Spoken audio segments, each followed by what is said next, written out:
আধুনিক উপকরণের ভিড়ে হারিয়ে যেতে বসেছে গ্রাম বাংলার ঐতিহ্যবাহী মাটি দিয়ে তৈরি জিনিসপত্র।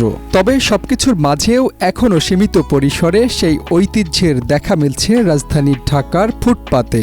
সবাই মনে করেন আগে এটা মাটির জিনিসটা আধুনিক যুগে হারাই গেছে গা। এখন আমি নিজে মনে করেন বেচতেছি যে এখন সবাই পছন্দ করে, চলে ভালো, এ কারণে আমি এই জিনিসটা করতেছি অনেকদিন ধরে। একসময় গ্রাম বাংলার প্রতিটি ঘরেই ছিল মাটির তৈরি থালা বাসন, হাঁড়ি পাতিল আর শিশুদের খেলনা। কিন্তু সময়ের পরিবর্তনে আধুনিক সামগ্রী জায়গা করে নেওয়ায় হারিয়ে গেছে এই ঐতিহ্য।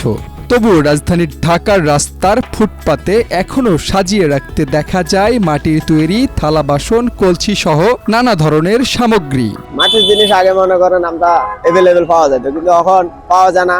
মনে করেন ঠিক মতন মাটির বানানো জিনিসের শিল্প পাওয়া যায় না, এই কারণে এগুলো মনে করেন এখন কমে গেছে। এখন মনে করেন সবাই আস্তে আস্তে এগুলো আবার মনে করেন কিছু শিল্প মনে করেন করতেছে। আমরা এইভাবে মনে করেন এখন আমার ভালো লাগছে দেখে আমি এই জিনিসটা ব্যবসা করতেছি। অনেক ক্রেতাই এসব মাটির জিনিসপত্র কিনছেন গ্রাম বাংলার ঐতিহ্য ধরে রাখার পাশাপাশি শিশুদের শিকড়ের সঙ্গে পরিচিত করে দিতে। আধুনিকতার ভিড়েও তাই এখনো টিকে আছে মাটির তৈরি এসব ঐতিহ্যবাহী পণ্য।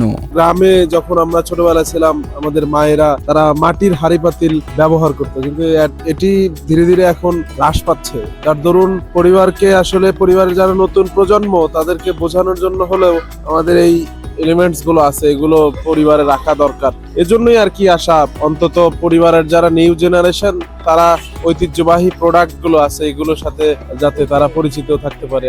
সময় বদলালেও রাজধানীর ফুটপাতে সাজানো মাটির তৈরি জিনিসপত্র যেন আজও নীরবে জানান দেয় গ্রাম বাংলার ঐতিহ্য এখনো পুরোপুরি হারিয়ে যায়নি।